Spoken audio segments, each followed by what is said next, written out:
มื้อนี้ก็ได้มาหาอยู่หากินแดทุกคนเลยเห็นผักหญ้านางตามป่าตามดงเขาก็เก็บเนาะแล้วก็จุดประสงค์นี่ก็ได้ไปหาหยอดบุญแดหยอดบุญเนาะ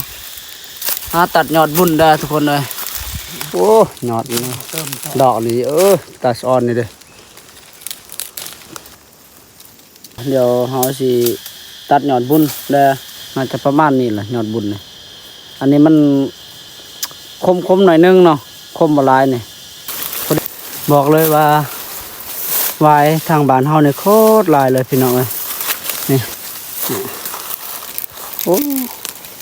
วิธีเอายอดไว้ง่ายๆทุกคนเนาะปอกสบายทุกคนเนาะให้พี่น้องได้เบิ่งบางคนบ่ทันได้ฮู้เนาะว่าวิธีเอายอดไว้แนวใดๆมันจะง่ายนี่ปอกแบบง่ายๆเลยทุกคนเห็นบ่นี่บาซิกะเก็บดอกนี่ก่อนนี่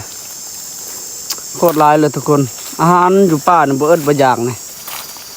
เขาป่านี่บ่เอิดแนวกินนี่เด้ยอดนี่หลายเนาะทางหลังนี่มีแต่ผักหญ้าอนางทุกคนนี่เนาะแล้วก็อีพ่อก็ได้พายได้เก็บผักป่านี่แหละทุกคนนี่ตอนนี้เราก็ได้หลายเติบเลยเนาะนี่บ่ท่านได้นับเด้นี่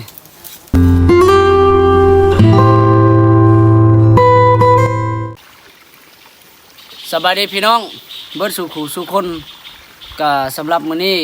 บ่าวซีกับอีพ่อก็อันนี้หาไปตัดยอดไว้ทุกคนเนาะเทวอันนี้เขตห้วยกระทาซองก็ตอนนี้ก็เฮาก็กำลังอยู่ห้วยเนาะออกมาแต่บ้านก็ได้ขี่รถจักรพอดีเฮาก็ได้ไว้รถฝากน้ำพี่น้องแล้วก็ได้ย่างมาฮอดห้วยกระทาเนาะแต่ว่าตอนนี้เฮาก็บ่ทันได้ฮอดเที่ยงทุกคนเนาะเพราะว่าเฮาย่างมาแต่บ่อนเฮาฝากรถไว้หั่นไกลเติบทุกคนประมาณลักปลาย2 ลักนี่แหละก็ได้ย่างมาฮอดพี่เนาะพ่อครับอันนี้บาซีนี่สิได้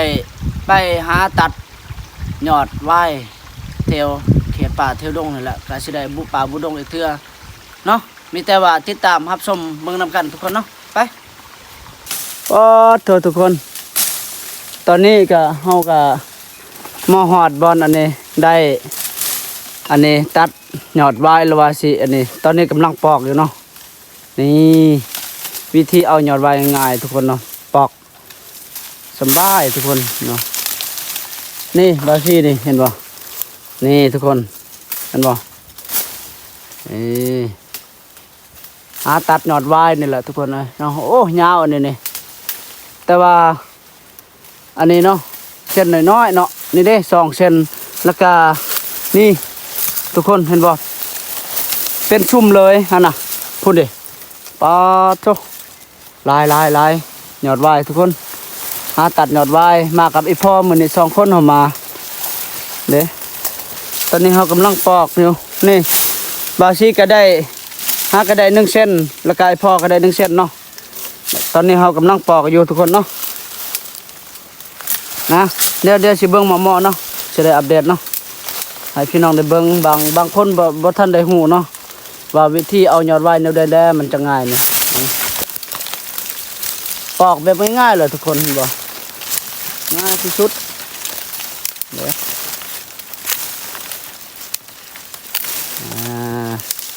อีพ่อข่อยเก่งเลยมากับอีพ่อมื้อนี้เนาะเดี๋ยวสิปอกยอดไว้ก่อนนี่เห็นบ่นี่วิธีปอกง่ายๆเนาะเดี๋ยวสิบอกใกล้ๆให้ฮู้ฮะเอาเบิ่งใกล้ๆเด้อนี่ทุกคนเฮ็ดนี่เลยนี่เห็นบ่นี่หักนี่นี่เตะปัวนี่เห็นบ่นี่ง่ายๆเลยทุกคนรอนี่นี่เนาะนี่เด้เรียบร้อยเด้ง่ายเนาะ มันง่ายแล้วก็เอาอีกนี่หักอีกเลยวะอันนี้นี่สบายทุกคนเลยสารนี่ยังก็สบายทุกคนนี่ มันเป็นอันนี้เล็กตะปูบูหานสมัยตะกี้ตะกอนแต่ดังเดิมส่วนหลายเนี่ยเขาเอาหยอดไว้นี่แหละแต่สมัยปู่ย่าตายายเขาบ่ได้นำใส่เล็กตะปูจนมาหอดลูกหลานปัจจุบันนี่ทุกคนเนาะนำใส่แต่อันนี้นี่มัดอีสังสารนี่ยังนี่สบายทุกคนนี่อันนี้ใบหยอดไว้เนาะนี่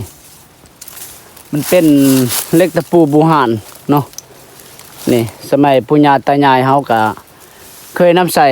อันนี้ทุกคนเนาะเฮ็ดเหล็กตะปูนั่นแหละเวลาเฮามัดเนาะมัดอีหยังนี่สุดยอดตัวนี้มาตรฐานทุกคนเลยนี่ใส่เป็นเท่าไรปีเนาะแบบเหล็กตะปูเฮานี่แหละเฮาสานอีหยังแบบกระแตะ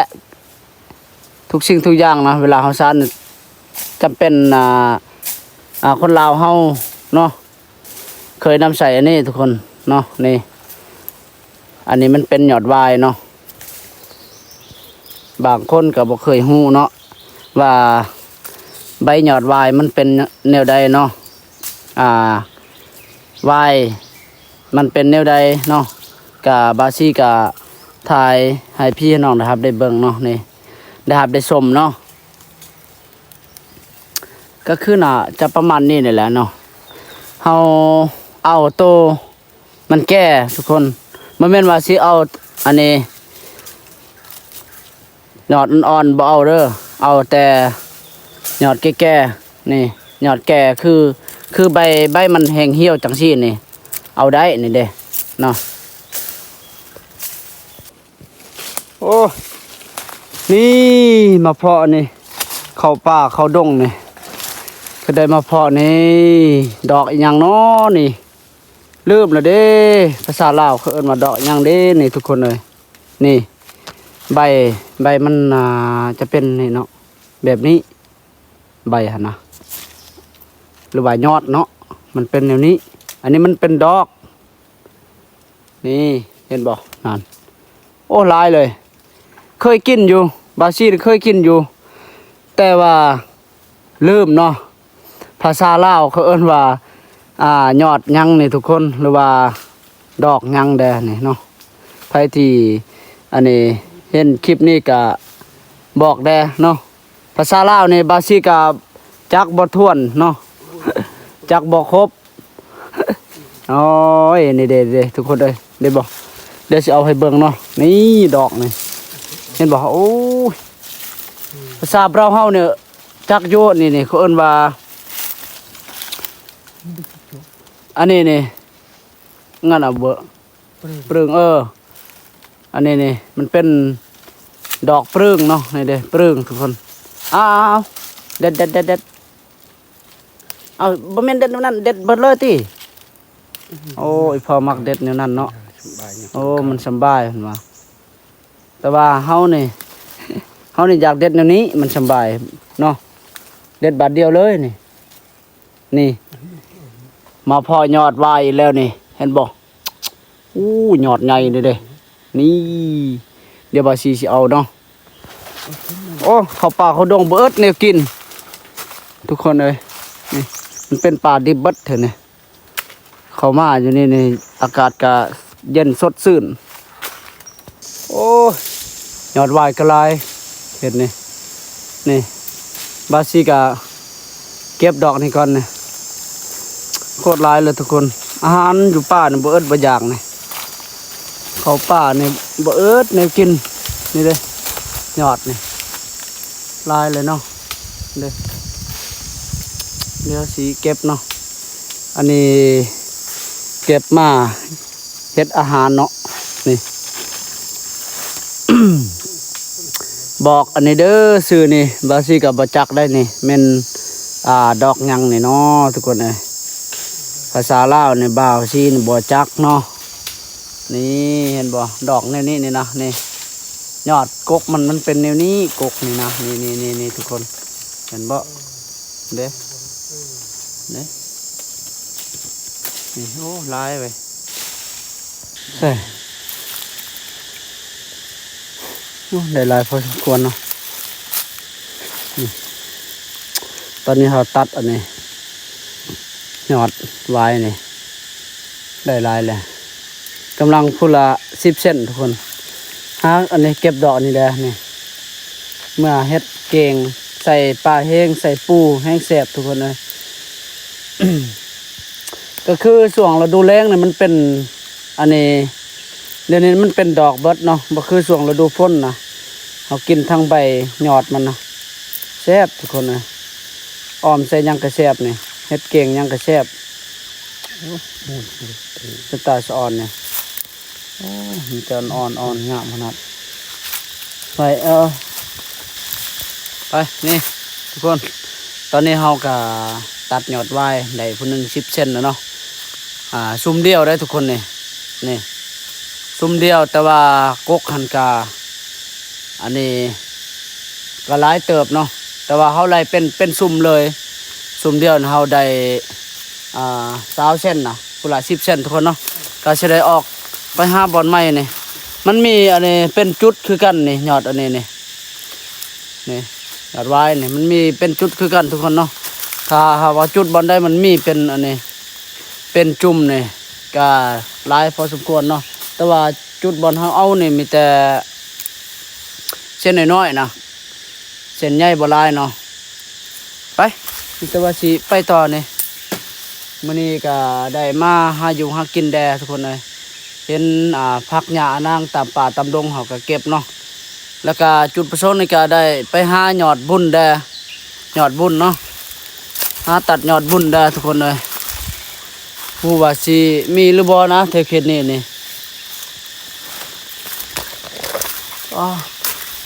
บรรยากาศโคตรดีเลยโอ้หางหมดแดงทุกคนเลยเนี่ยโธ่อยู่ผู้นี่นะเป็นไข่บ่เถอผู้นี่ยอดอันนี้ยอดไหวนี่ยากทุกคนเลยยากเลยมันมีเป็นจุดเป็นบอลคือกันเลย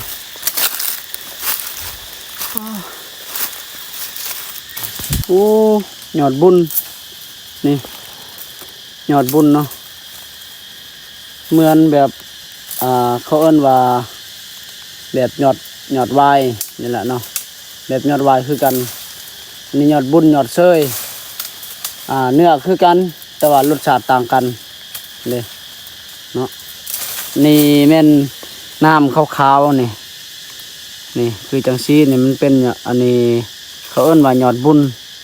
นี่คนเนาะเดี๋ยวเฮาสิตัดยอดบุญเด้อมื้อนี้เพราะว่าเป็นมื้อที่เฮาหาอยู่หากินขึ้นภู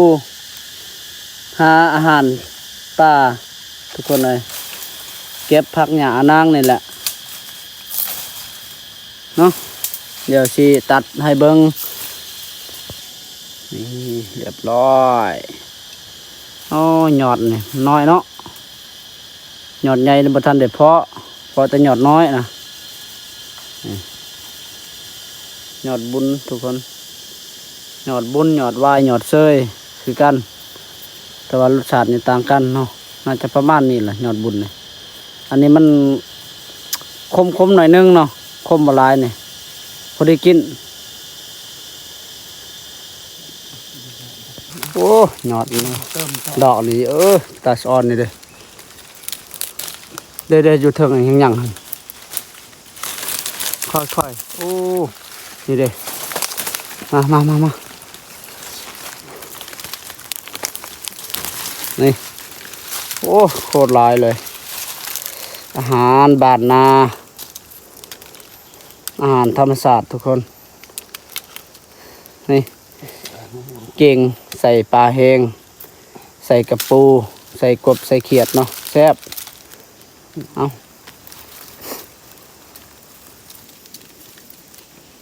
มากับอีพอมาเนี่ยหาอยู่หากินทุกคนเด้โอ้ยยอดบุญอีกแล้วมาพอยอดบุญอีกแล้ว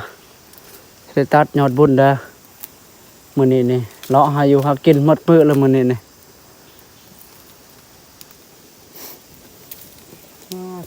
หลายเนาะ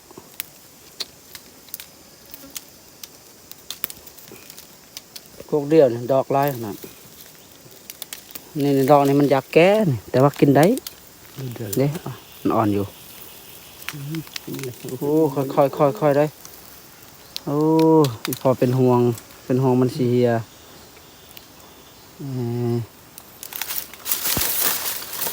โอ้บอกเลยว่าวายทางบ้านเฮาเนี่ยโคตรหลายเลยพี่น้องเอ้ยนี่มาตัดวายมื้อนี้ห้ากับอีพอนี่โคตรหลายเลยวายนี่นะโอ้มาตัดวายไปตอนนี้ก็เตรียมออกอันนี้เดินทางเนาะก็สิได้หาทางล่วงอยู่ตอนนี้บุป่าบุดงเลยทุกคนเอ้ยว่าไว้นี่หลายที่สุดทุกคนอีพ่อหันก็ได้แล้วได้หัน50-60เซนเนาะนี่เฮานี่บ่ทันได้นับทุกคนเอ้ยบ่ว่าสิได้จักเซนเนี่ยหลายทุกคนเอ้ยนะอีพ่อก็หาทางอันนี้หาทางซอยเนาะคนสิตัดทาง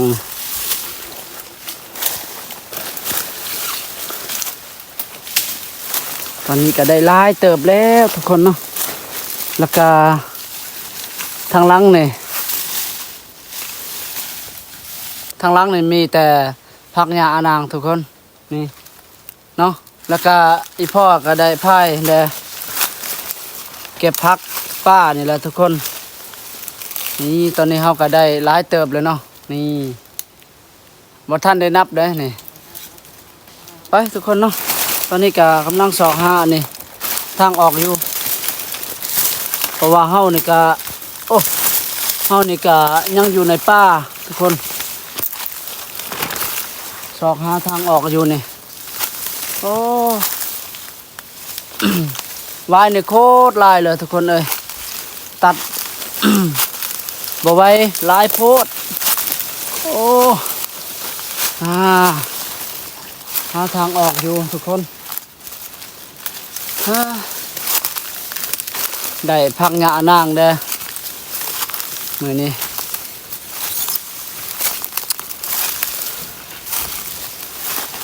น้ำกินอยากกินน้ำทุกคนเอ้ยบ่มีน้ำกินเนาะน้ำกินนี่เบิดแล้วก็เลยพากันหาอันนี้เส้นทางเกี่ยมสิเมื่อนี่แหละเพราะว่าบ่ไว้บ่มีน้ำกินนี่นะไปทุกคนนะอยากกินน้ำแห้งเลยน้ำกินนี่เบิดแล้วถือแต่ตุกเดียวตุกหน่อยไว้โคตรลายเลยทุกคนเลยบาชีจนบ่มีโอกาสสิถ่ายเนาะหรือว่าอัปเดตให้ทุกคนได้เบิ่งมัวแต่ตัดไว้ต้อนไว้ทุกคนเลยไว้ในโคตรลายเลยนะยัง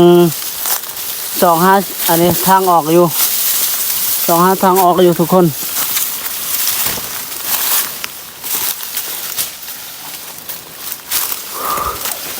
หาทางลวงเส้นทางใหญ่เนาะอันนี้เส้นทางรถชิงนะเห็นหรอบ่โอ้ยพอเห็นแล้วพอแล้วนี่ได้ทางออกแล้วทุกคนนะเก่งอีพอเขานี่ตัดหาทางลวงนี่เรียบร้อยเมื่อยทุกคนเด้นี่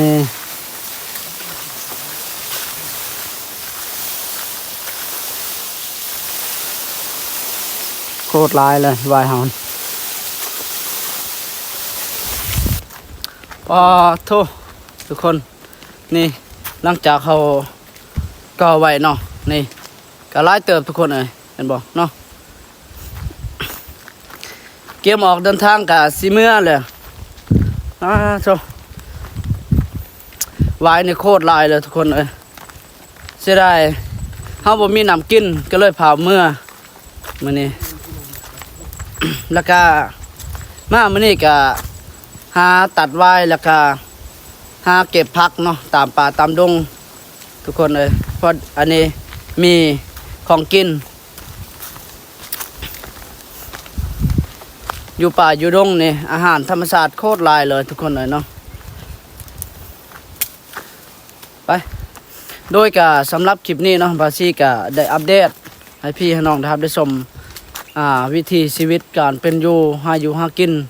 สำนึกไปก่อนพี่น้องเนาะแล้วก็ขอบอกขอบใจหลายๆเด้อพี่น้องที่เข้ามารับชมและมาแวะให้กำลังใจเนาะ